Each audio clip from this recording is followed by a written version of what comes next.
ძვირფასო მეგობრებო, ვაგრძელებ ბიბლიის პირველ გაკვეთილს, რომელიც გვეხმარება მოემზადოთ ნათლობისთვის. საგულისხმოა ის ფაქტი, რომ ებრაულ ენაზე სიტყვა ღმერთი ზოგჯერ მრავლობითი ნიშნულობით გვხვდება ბიბლიაში და ეს იმას ნიშნავს, რომ დასაბამიდან მამა ღმერთი არ იყო მარტო. დასაბამიდან იყო სიტყვა და სიტყვა იყო ღმერთთან და ღმერთი იყო სიტყვა. ყველაფერი მის მიერ შეიქმნა და უმისოდ არაფერი შექმნილა, რაც კი შექმნილა. და სიტყვა ხორცად იქცა და დაემკვიდრა ჩვენ შორის მადლითა და ჭეშმარიტებით აღსავსე და ვიხილეთ დიდება მისი დიდება, როგორც მხოლოდ ჩობილისა მამის მიერ. იოანეს სახარება პირველი თავი, პირველიდან მესამე სტროფი, ასევე მე-14 სტროფი. უწყვეტი იყო კავშირი მამასა და ძეს შორის. იესო გარდაისახა ადამიანად მის მიერ, რომელმაც სიტყვით შექმნა სამყარო. ბიბლია ამბობს ქრისტეზე და რომელიც არის ხატი უხილავი ღმერთისა, ყველა ქმნილებაზე უწინარეს დაბადებული, რადგან მასში შეიქმნა ყოველი, მიწიერიც და ზეციერიც, ხილული და უხილავი, საყრდანი, უფლებანი, მთავრობანი და ხელმწიფებანი, ყველაფერი მის მიერ და მისთვის შეიქმნა. კოლოსელთა პირველი მე-15 და მე-16 სტროფი. პირველი თავის მე-15 და მე-16 სტროფი. იესო იყო მამასთან სამყაროს შექმნამდე.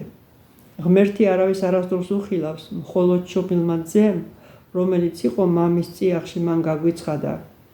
იოანე პირველი თავის მე-18 სტროფი. ანუ იესო მამის წიაღში იყო.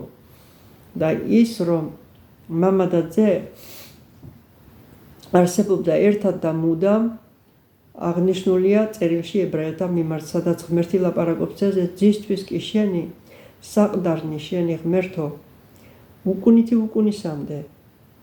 კვერთხი სიმართლისა შენი სუფევის კვერთხია.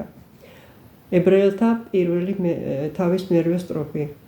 თავისი ბოლო ლოცვის დროს ჯვარცმის წინ ქრისტე ამბობს, რომ არასდროს არ დარღვეულა მამისა და მისი ერთობა.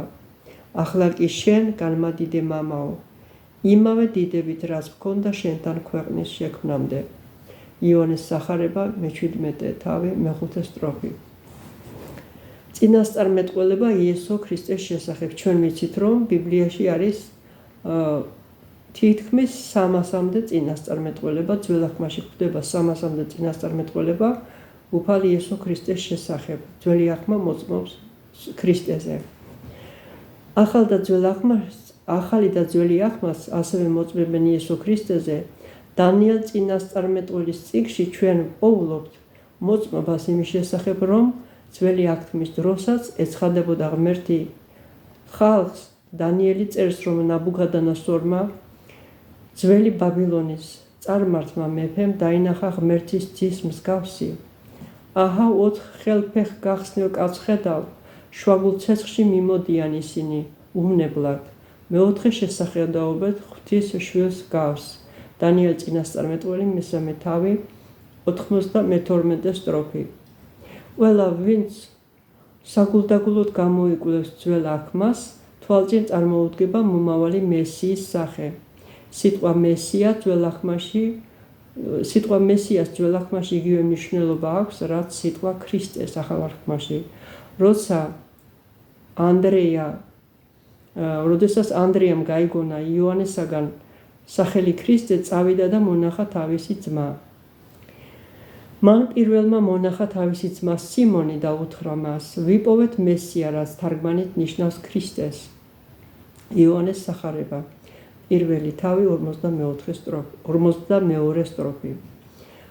უთხრა მას ქალმა, ვიცი რომ მოვა მესია, რომელსაც ქვია ქრისტე და როცა მოვა, გვაუწყებს ჩვენ ყოველივეს. იოანეს სახარება მე-4 თავი 25 სტროფი.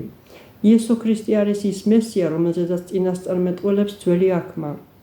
ასეთი წინასწარმეტყველება ძველ აღთქმაში ბევრ ადგილას გვხვდება. ქრისტეს დაბადებამდე 1000-ეული წლებით ადრე აღწერილი მოვლენები წინასწარმეტყველებაში ჩვენ ვიცით, რომ ახდა ახალ აღთქმაში და ეს ახალ აღთქმაში მთავარ მოვლენებში დაბადება, ქრისტეს დაბადება წინასწარმეტყველები იყოს, მისი სიცოცხლე, მისი სიკვდილი, მისი აღდგომა, ასევე იესო ქრისტეს მომავალი დიდებას წინასწარმეტყველები იყო ძველ აღთქმაში.